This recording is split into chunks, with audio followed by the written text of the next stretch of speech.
어, 벌써 3월이 들어서 5일이 됐습니다. 참 세월이 너무 빠르게 흐르죠. 오늘 우리가 고린도전서 1장 1절로부터 9절을 읽었거든요.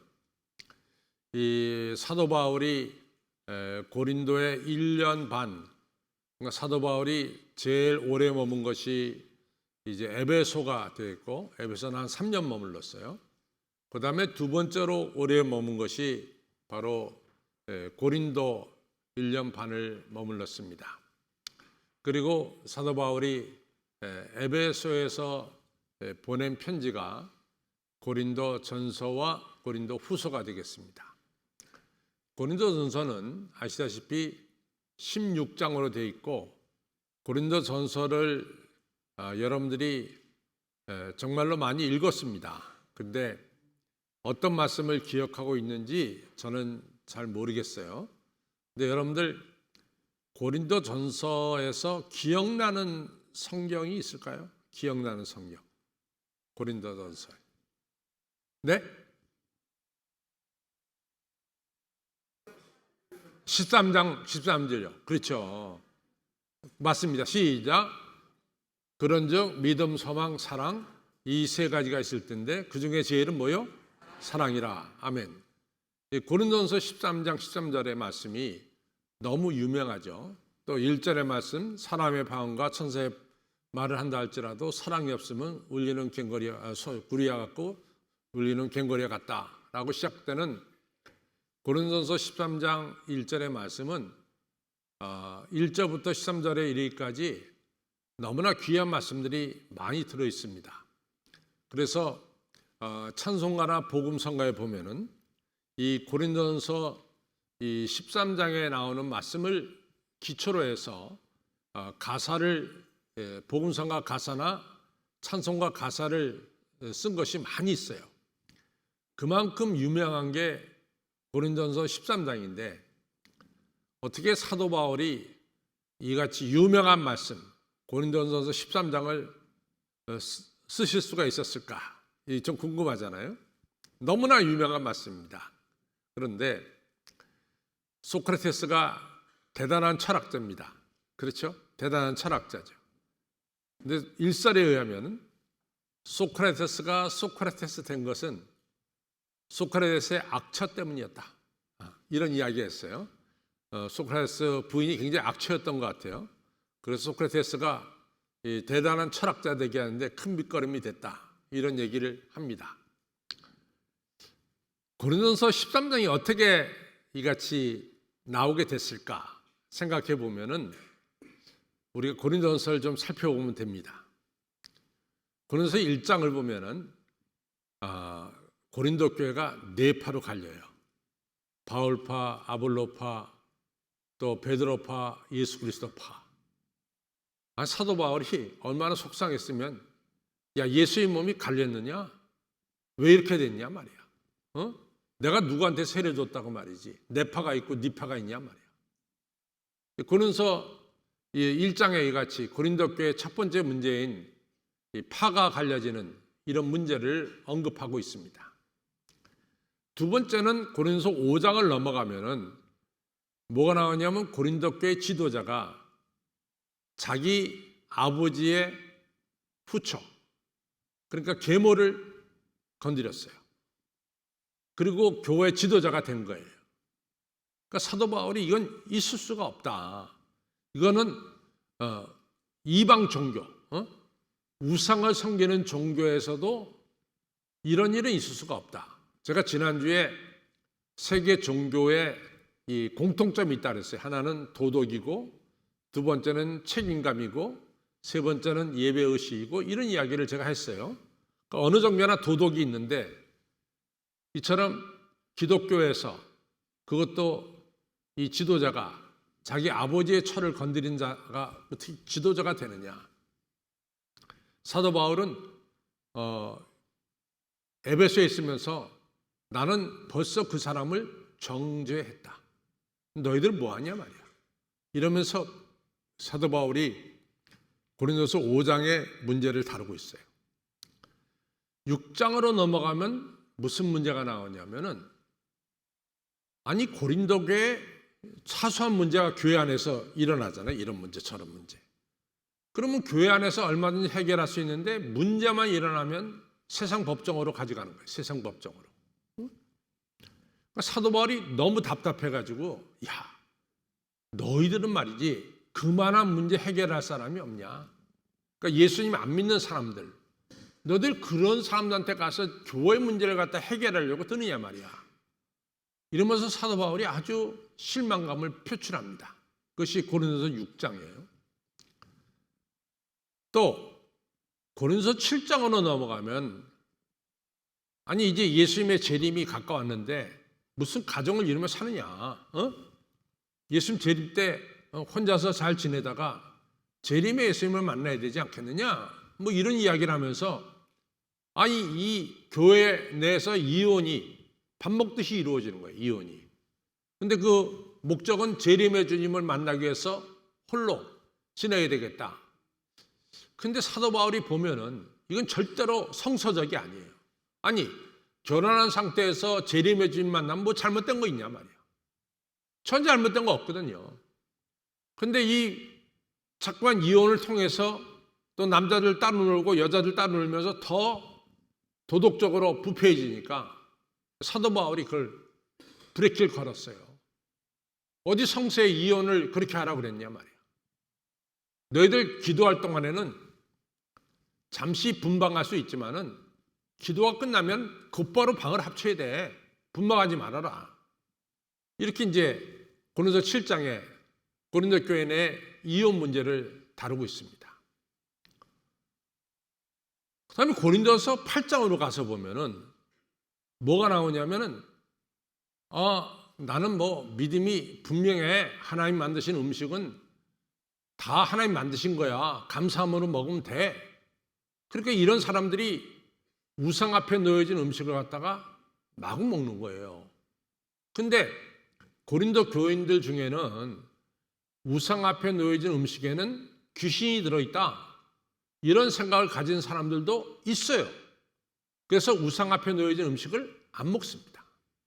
근데 그 사람들 앞에서 그냥 마구잡이로 먹어대니까 우상의 앞에 놓여진 음식에는 뭔가 꺼림칙한 것이 있다 생각하고 안 먹는 사람들에게 막 상처를 주는 거예요. 상처를. 그러니까 사도 바울이 야 소위 너희들 잘 믿는다고 하는데 왜 남의 믿음을 갖다가 생각지 않고 상처를 주느냐. 나는 만약에 내가 먹는 음식이 믿음이 없는 사람들에게 믿음이 약한 사람들에게 뭔가 걸림돌이 된다면 난 평생 그 음식 안 먹는다. 좀 남을 좀 배려하는 좀 마음을 가져야 되지 않냐 말이야. 이러면서 고린도서 8장에서 그 문제를 다루고 있습니다. 지금까지 생각한 문제도 많아요. 교회가 갈라졌죠. 교회 내 이같이 행음한 자가 지도자가 되죠. 쫙 하면 세상 법정에 가서 서로 고발하죠. 그 다음에 이혼하죠. 지금 음식 문제 가지고 또 난리 치죠. 그 다음에 고린도전서 11장에 가서 보면 예배 시간에 글쎄 질서가 없는 거예요. 예배 같이 드리는데 저쪽에서 쫙 일어나는데 방언기도 팍팍팍 해야 되고 또 이쪽에서 방언기도 해야 되고 교회가 막 시끄러워서 예배를 드릴 수가 없는 거예요. 또 이쪽에서 일어나서 말이지 무슨 예언 말씀 전하고 또 전하고. 그러니까 사도 바울이 야 하나님은 질서 하나님인데 이렇게 교회가 질서 없이 예배 드려서 되겠냐 말이야. 예배 질서를 가져야 되지 않냐. 이런 문제를 또 하게 되고 또 우리는 교인들이 다 한 자리에 모일 수 있도록 대예배당 공간이 넓잖아요. 그런데 예전에 교회는 다 가정집에서 예배를 드렸어요. 그러니까 안방이 있고 건너방이 있고 뭐 마루가 있고 대청마루가 있고 다 가정집에서 예배를 드렸단 말이죠. 그러니까 예배 드릴 때 한 곳에 다 모아줄 수가 없었어요. 교회가 부흥되면서. 예배를 드리고 나서 애찬이라는 게 있는데 그 애찬은 각자 집에서 음식을 가져오는 거예요. 각자 집에서. 그런데 이제 부자들은 안방을 차지해서 안방에서 예배 드리고 또 가난한 사람들은 좀 건너방에서 모여서 예배 드리고 서로 분리돼서 예배를 드리는데 부자들은 음식을 가져와서 자기들끼리 잘 나눠 먹어요. 근데 가난한 사람들은 점심을 가져올 수가 없어요. 그러니까 교회 와서 못 먹는 거야. 그러니까 사도 바울이 그것을 보고 야 너희들 밥 먹을 집이 없어서 그래 교회 와서 너희들끼리 밥 먹으면서 음식을 가져오지 못하는 사람들에게 너희들 창피를 주고 있냐 말이야. 어떻게 그러냐 말이야. 너희 집에서 밥 먹고 교회 올 때는 밥 먹을 거 가져오지 마. 이러면서 이제 사도 바울이 고린도서 11장에서 이야기를 하고 있습니다. 이 고린도 교회가 가지고 있는 문제점이에요. 그렇죠? 첫째는 갈라지는 문제, 두 번째는 음행의 문제, 세 번째는 세상 법정에 가는 문제, 그리고 이혼의 문제. 뭐 마음대로 우상 앞에 놓여진 음식 먹어서 믿음 약한 사람, 양심이 약한 사람을 상처 주는 문제, 예배에 질서가 없는 문제, 또 뭐 부자들끼리 먹고 가난한 사람 안 먹고 이런 문제들. 그런데 이런 교회 다녀야 됩니까? 안 다녀야 됩니까? 제가 묻고 싶은 건 뭐예요? 대답도 안 해서 이런 교회 다녀야 돼? 안 다녀야 돼? 확실하게 얘기해. 다녀야 돼? 안 다녀야 돼? 안 다녀야 되죠. 그런데 사도 바울은 이러한 교회에 대해서 소망을 가지고 있어요.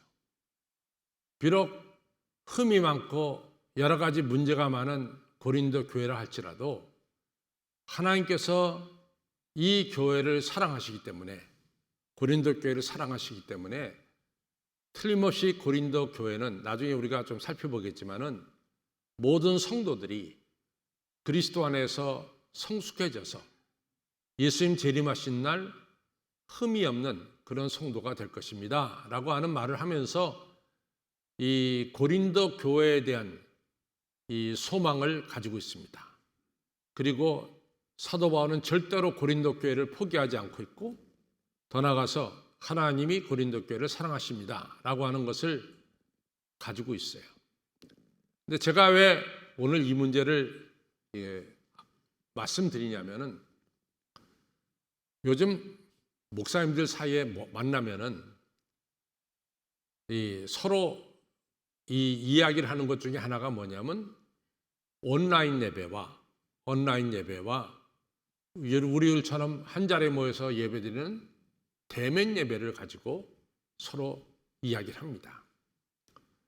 근데 저는 뭐 아시다시피 100% 대면 예배를 주장하는 사람이에요. 100%. 그거는 저는 그거에 대해서는 일말의 양보도 없어요. 그런데 온라인 예배 드리는 사람들은 한 목사님 그 교회 가면 말이지 고린도 교회처럼 네 파다 내 파다 갈라져 있고 말이지 그런 데 가면 도덕적으로 아주 이 부도덕한 사람들이 많고 말이지 교회는 쩍 하면 세상 법정 가서 싸우고 말이지 그런 교회 뭐하러 갑니까 말이야. 저는요 제가 좋아하는 목사님 설교 유튜브로 온라인으로 딱 봅니다. 그리고 그런 귀찮은 교인들을 안 만나요. 만날 필요가 뭐 있어요. 저는 그 예배를 드리면서 은혜 받습니다.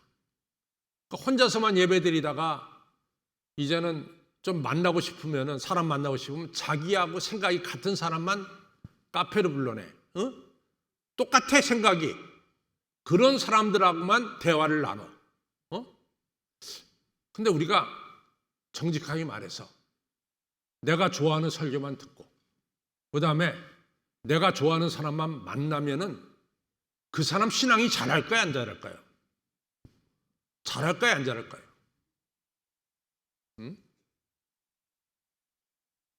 그 신앙이 잘하느냐 안 잘하느냐 그 말이에요. 이게 핵심이라고. 그래서 저는 오늘쯤에서 제가 이 온라인 예배와 이 대면 예배가 왜 온라인 예배보다는 대면 예배가 왜 중요하냐? 이것을 여러분과 제가 분명히 알을 필요가 있어서 교회를 사랑하시는 하나님이란 제목으로 말씀을 전합니다. 교회란 뭐냐? 교회란 뭐냐? 아시다시피 우리가 성경을 가리켜서 뭐라고 말합니까? 하나님의 말씀. 성경이 뭐냐? 하나님 말씀이에요. 그렇죠. 그러면 성경의 내용은 뭐냐? 이렇게 물어본다면은 성경의 내용은 하나님께서 인류를 구원하는 사역, 인류를 구원하시기 위해서 하나님께서 말씀하시고 행동하시고 기적을 베푸시고 이러한 모든 것이 기록된 것이 바로 성경이에요. 그래서 이거 갖다가 조금 어려운 말로 말하면 하나님의 구원사 이렇게 얘기해요. 우리를 구원하시는 역사가 성경의 내용이다. 그래서 하나님의 구원사다 이렇게 얘기합니다. 그러면 하나님께서 어떻게 인간을 구원하는 역사를 시행하셨는가? 아시다시피 아담과 이브가 동산 중앙에 있는 실과를 먹고 죄를 범했어요. 그리고 찾아온 게 하나님과의 단절이고 그 다음에 저들에게 죽음이란 게 찾아왔어요. 에덴 쫓겨나고. 하나님이 이 죄악의 늪에 사는 우리 인류들, 또 영원히 죽을 수밖에 없는 우리 인류들을 그냥 놔둘 수는 없잖아. 그러니까 하나님께서 하나님의 형상대로 창조된 인간을 구원하시기 위해서 하나님께서 활동하신 거란 말이지. 그것이 성경의 내용이란 말이지. 근데 어떻게 활동하셨느냐? 처음에 창세기 12장에 갈대아 우리에 있는 아브라함을 불러요. 그래서 아브라함을 통해서 수많은 사람들이 복을 얻도록 하나님께서 계획을 하셨죠. 그래서 아브라함의 아들 이삭의 아들 야곱을 통해서 12아들과 한 딸을 낳게 하고 이 12아들을 통해서 야곱의 12아들을 통해서 소위 말해서 이스라엘이라고 하는 하나님의 택한 백성을 만드시는 거죠. 그래서 야곱의 후손들이 식량이 없어서 애굽으로 넘어갈 때는 한 70명 정도밖에 안 됐어요. 근데 그들이 430년 동안 애굽에서 노예 생활하고 출애굽할 때는 200만 명이 넘었죠. 엄청나게 많은 사람. 근데 200만 명을 이제 출애굽할 때 보면 200만 명은 쉽게 말하면 오합지졸이에요. 오합지졸. 서로 다 애굽이란 큰 나라에 여기저기서 노동하던 사람들이 한꺼번에 뛰쳐나왔으니까 여러 사람들이 나왔단 말이죠. 근데 이런 사람들을 광야 40년을 하나님께서 훈련시키죠. 근데 여러분들 잘 보세요. 제가 이제 74년도에 이제 군대 논산에 입대했을 때 그때 이제 저는 서울 병력하고 순천 병력, 여수 병력하고 같이 들어왔어요. 그래서 같이 소대를 이뤘다고요. 생전 처음 보는 우리 이제 병사들이 있지. 처음 보는 병사들이 있지. 말들도 서로 달라요. 그런데 논산에서 40일 함께 지내면서 우리 같이 밥 먹고 같은 데서 잠자고 같이 훈련받고 이러면서 논산 훈련이 끝나고 자대로 배치될 때는 서로가 하나가 되는 거야. 우리는 대한민국 정말 명예로운 육군이다. 하나가 되는 거라고. 그게 40일 동안 이루어졌어요. 신기하게 40일 동안 훈련을 같이 받으면서 하나가 되는 거예요. 짧은 시간입니다. 40일은. 그런데 하나님께서 200만 명도 더 되는 사람을 광야에서 40년 동안 훈련을 시켰어요. 하나님이 주시는 만나와 메추라기 먹게 하고 물 마시게 하고 또 같은 장막에서 잠자게 하고 그 다음에 우리가 알다시피 출애굽기 19장서부터 민수기 10장까지 그 많은 장을 갖다가 시내산 앞에서 말씀으로 이 출애굽한 사람들을 교육시킵니다. 상당히 오랜 시간 동안 교육을 시켜요. 그리고 구름기둥, 불기둥으로 인도하면서 출애굽할 때는 오합지졸했지만 40년이 지나면서 출애굽한 백성들이 뭐가 됩니까? 하나님의 백성이 되는 거예요. 바로 하나님은 이렇게 훈련시킨 하나님의 백성 이스라엘을 통해서 인류 구원 사역을 이루시려고 했어요.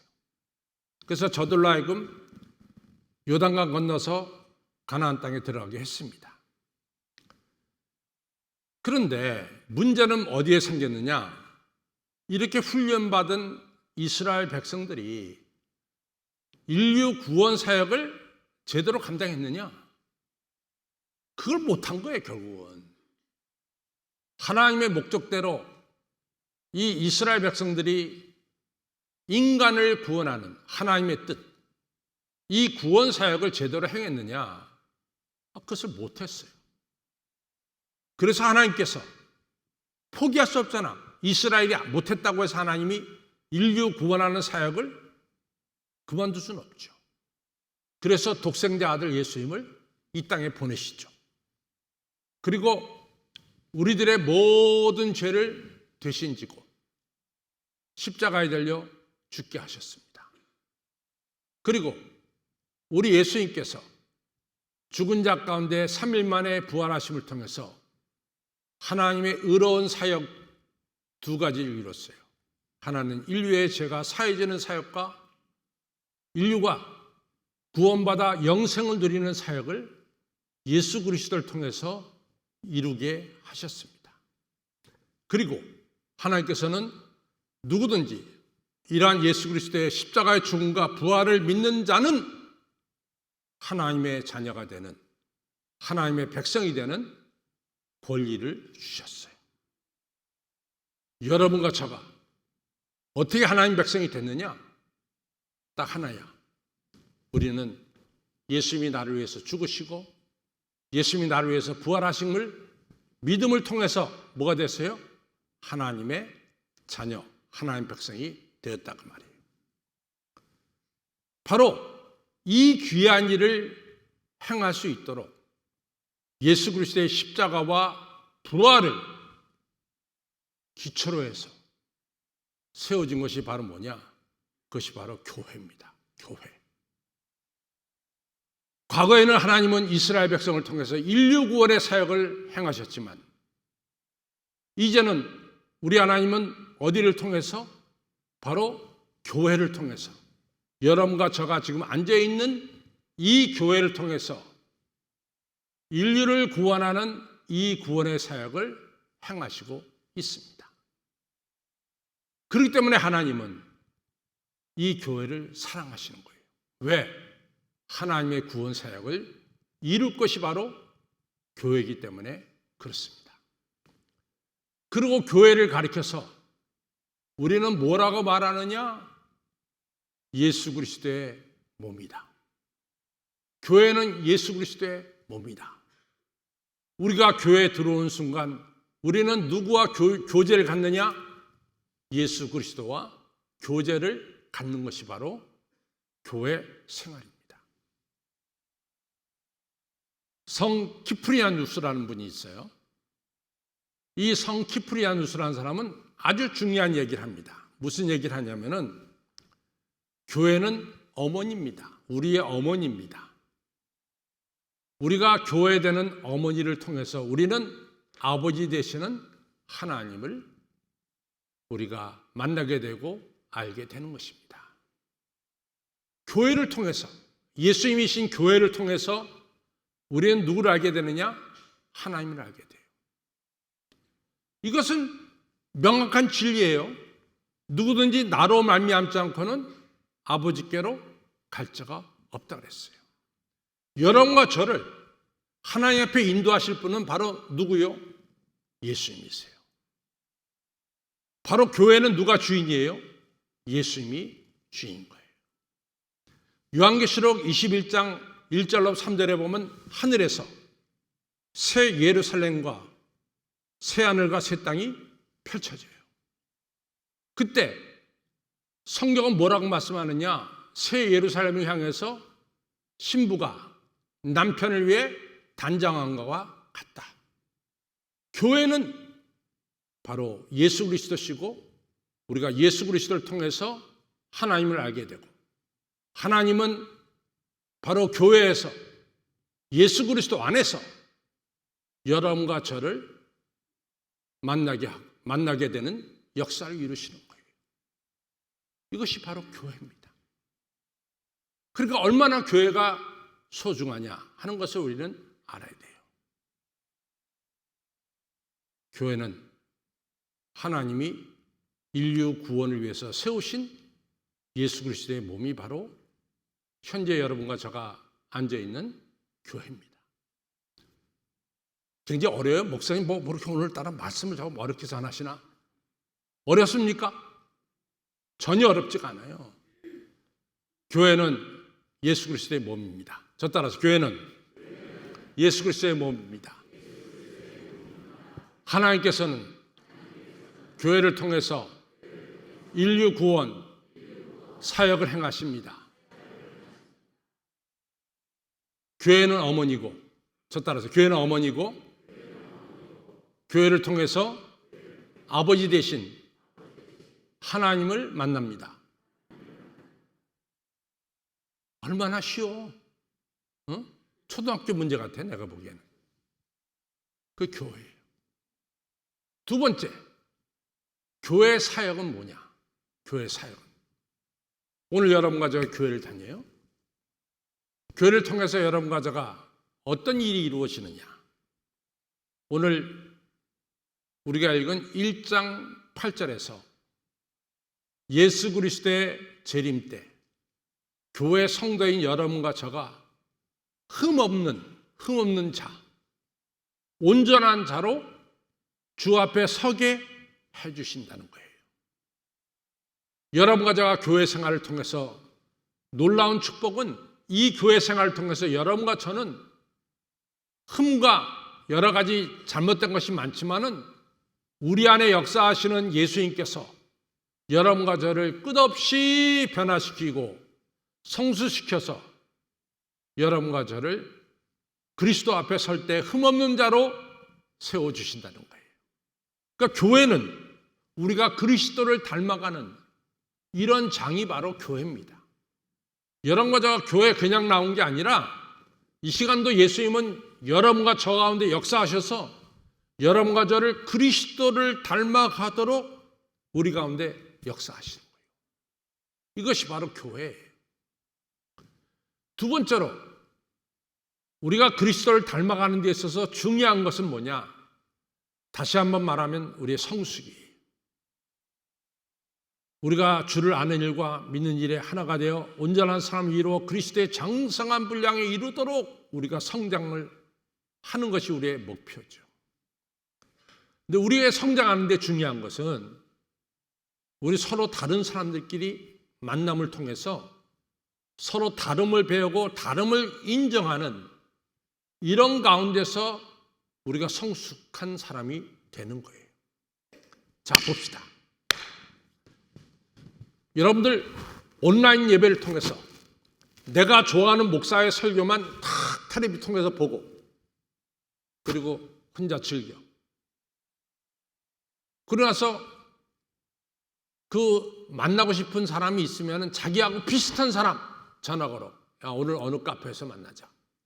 만나. 이야기해. 서로 얘기가 똑같아. 그러면 그런 사람들끼리 맨날 만나서 신앙의 성숙이 올까요, 안 올까요? 정직하게 말해보세요. 신앙의 성숙이 옵니까, 안 옵니까? 맨날 똑같은 사람끼리 만나고 서로 주거니 받거니 똑같은 얘기만 하고 앉아있으면은 그 사람의 정말로 폭이 넓어지고 사람이 성숙해지고 그러냐 말이에요. 왜 대답들을 못해요? 절대로 성숙이 없어져. 그 자리에 머무는 거야. 그 자리에 더 이상 발전은 없는 거야. 그러나 나와 다른 사람을 만나서 서로 의견도 다를 때 그 사람의 의견도 받아주고 또 내 의견도 피력하면서 서로 다름을 인정하면서 서로 이야기해 나가면서 하나가 되도록 노력할 때 그때 뭐가 이루어지느냐? 우리의 성숙이 이루어지는 거예요. 이것이 우리가 성숙되는 과정입니다. 맨날 우리 애가 우리 집 아버지 엄마 품속에만 있어봐. 걔가 자라납니까? 커서도 맨날 아버지 엄마 품속에 있는 애가 그래 걔가 사회를 압니까? 아니지. 걔가 초등학교, 중고등학교, 대학교를 하면서 자기하고 영 다른 사람 만나. 그래서 싸우기도 해. 다투기도 해. 그래서 뭐가 돼요? 걔가 넓어져. 생각이 트이는 거야. 걔가 성숙해지는 거야. 교회가 바로 그런 것이에요. 교회는 여러분하고 똑같은 사람들만 모이는 것이 교회가 아닙니다. 교회는 서로 다른 사람들이 모여서 서로 이야기를 나누면서 저 사람 내 이야기가 좀 다르구나. 그러면서 다른 분도 인정하고, 그럴 때 우리는 그리스도를 아는 일과 믿는 일에 하나가 돼서 온전한 사람을 이루어 그리스도의 장성한 분량으로 나아가게 될 줄로 믿습니다. 그런데 사탄은 여러분과 저가 성숙한 것을 좋아하지 않아. 교회 나가는 것도 싫은데 그 사람이 뭐 예수님을 닮아가? 야, 그건 있을 수가 없어. 그러니까 내가 지난주에 설교했죠. C.S. 루이스가 스크루테이프의 레터라고 하는 편지를 썼는데, 그 편지 속에 이 악마의 왕인 스크루테이프가 스크루가 이 자기 밑에서 일하는 스크루테이프가 말이지, 자기 밑에서 일하는 워무드, 성경에 보니까 워무드는 쑥이라고 하면 나오더라고요. 워무드한테 뭐라고 말하냐면, 야, 너 교회 새로운 사람이 오면 그 사람이 당장에 말이야 교회 실증을 느끼고 이상한 것을 느끼면서 교회를 실망하고 떠나게 만들어야 된다. 그 방법이 뭔지 아냐? 새로운 교인이 오면은 무조건 교회에서 삐그덕 소리 내는 사람한테 데려가. 쩍 하면 삐그덕 소리 내고 이같이 불만 불평을 털어놓는 사람한테 데려가. 그러면 곧 교회를 떠나게 될 거다. 여러분, 교회에서 여러분과 저가 성숙되는 걸 갖다가 반대하는 건 뭐냐? 그리스도를 닮아가는 것을 반대하는 게 뭐냐? 그것은 바로 사탄입니다. 사탄의 역사입니다.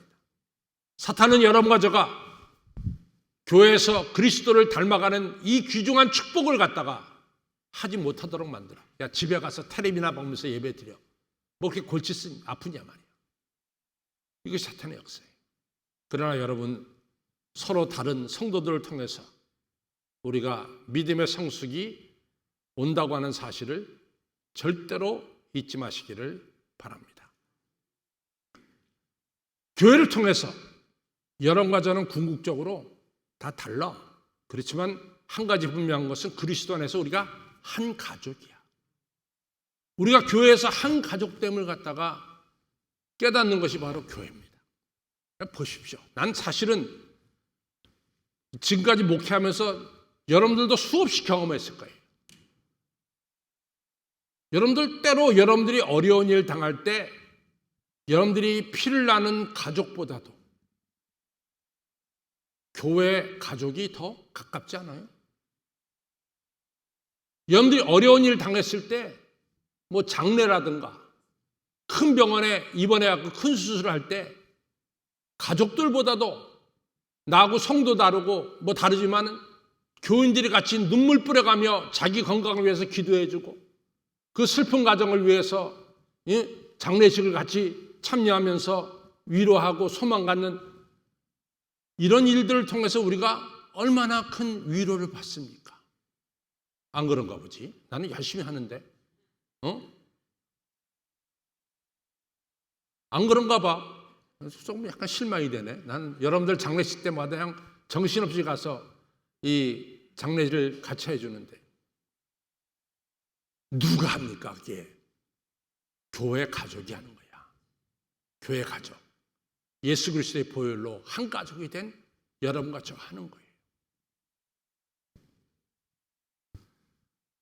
A란 남자와 B란 여자가 처녀 총각인데 너무 둘이 사랑해. 정말로 사랑해. 그래서 B란 여자는 A란 남자가 나한테 언제 청혼할까? 청혼하는 날만 기다려. 청혼하면 무조건 난 예스다. 이러면서 이제 서로 사랑하는데 A가 B를 여자를 사랑하거든요. 그래서 정말로 A라는 남자가 B라는 여자한테 나 당신을 사랑하고 당신하고 결혼하고 싶습니다. 이랬단 말이죠. 그러더니 B가 그걸 기다렸잖아요, 여태까지. 그러니까 우물쭈물할 필요도 없어. 저도 당신을 사랑합니다. 이렇게 대답을 한 거야. 그래서 이제 둘이 결혼하기로 결정을 졌어요. 결혼 날짜를. 근데 이제 결혼하기 전에 어떡합니까? 양가 가정이 한번 모여야 되잖아. 그래서 양가 가정이 상견례를 좀 해야지. 그래서 좋은 식당에서 상견례를 했습니다. 근데 그 상견례 때 신랑 될 사람이 상처를 받았어. 왜 상처를 받았냐면 신부의 이 손 위에 처남들이 자기를 처음 봤는데 그냥 말을 놓는 거예요. 여러분들 사위는 뭐라 그래요? 백년 손님이라고 그러잖아. 그러니까 사위 함부로 대하면 안 된다는 거지. 그래가지고 사위를 함부로 대하면 안 된다는 건데 이게 아직도 결혼도 안 했는데 그냥 이 처남들이 말이지 함부로 자기한테 막 대하는 거야. 양 속이 상했어요, 신랑이. 또 뿐만 아니라 이 신부 때 하는 일들을 보니까 막 그 식당에서 일하는 사람들한테 너무 거칠게 돼. 뭐 그렇게 거칠게 돼. 좋은 말로 식당 일하는 사람들한테 해야 되는데. 하나 더 큰 문제는 당이 달라. 하나는 국힘이고 하나는 더불어민주당이야. 이게 안 되는 거야. 그러니까 신랑이 고민하다가 신부를 될 사람 만나서 이런 얘기합니다. 내가 여러 날 고민하다가 신부한테 얘기하는데 난 당신하고 결혼하고 싶어요. 근데 결혼하고 나서 당신네 식구들을 안 만나도 좋다고 하면은 나는 결혼을 하겠습니다. 그러나 결혼한 후에도 계속 만나야 된다면은 제가 이 결혼을 재고하겠습니다. 이랬다고. 여러분 생각은 어때요? 이 남자하고 결혼해야 됩니까? 대답은 못해. 강갑성 선생님 딸 없어? 그 딸도 있잖아. 딸 많은데. 그런 남자를 사위로 받아야 되겠어? 안 받아야 되겠어? 대답을 하세요. 사위로 받아야 되겠어? 안 받아야 되겠어? 그래도 결혼했대? 아니, 만약에 그렇다면 어떡하겠냐 이거지.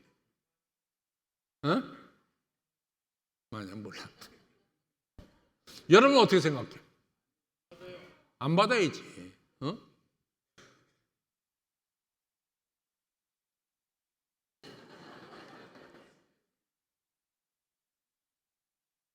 이게 무슨 얘기냐? 나는 예수님은 좋은데 예수님을 믿는 교인들은 싫어. 이거 똑같아. 그 사람이 크리스찬입니까? 그 사람 크리스찬 아니에요. 난 예수님은 좋은데 예수님을 믿는다고 뭐 교회에 모여서 같이 이런 사람은 난 싫다. 나 안 만나고 혼자서 예수님만 만나겠다. 이 교인이야 말이야. 여러분, 교회는요 서로 다른 사람들끼리 만나서 예수 그리스도 안에서 한 가족이 되는 거예요. 교회는 우리가 한 가족입니다. 이것이 서로 다른 사람들끼리 만나서 신앙생활하면서 한 가족이 되는 거예요. 그것이 교회 사역이에요. 교회는 여러분과 저가 신앙생활을 통해서 그리스도를 만나고 그리스도를 통해서 그리스도를 닮아가는 것이고 또 교회 생활을 통해서 서로 다른 사람을 만나서 우리가 좀 넓어지는 사람, 성수의 길로 나가는 것이고 교회 생활을 통해서 여러분과 저는 서로 다르지만 한 가족이 되는 것이 바로 교회입니다. 그래서 이렇게 가족이 되고 한 공동체를 위한 여러분과 저가 앞으로 해야 될 일은 뭐냐? 언제나 기억하십시오. 우리는 서로의 다름을 인정해야 돼. 서로의 다름을 인정해야 돼. 그것이 바로 우리가 서로를 사랑하는 첫 번째 길이에요. 두 번째는 예수 그리스도의 몸에 머리도 있고 팔다리도 있어요. 고린도전서에 나온 얘기야.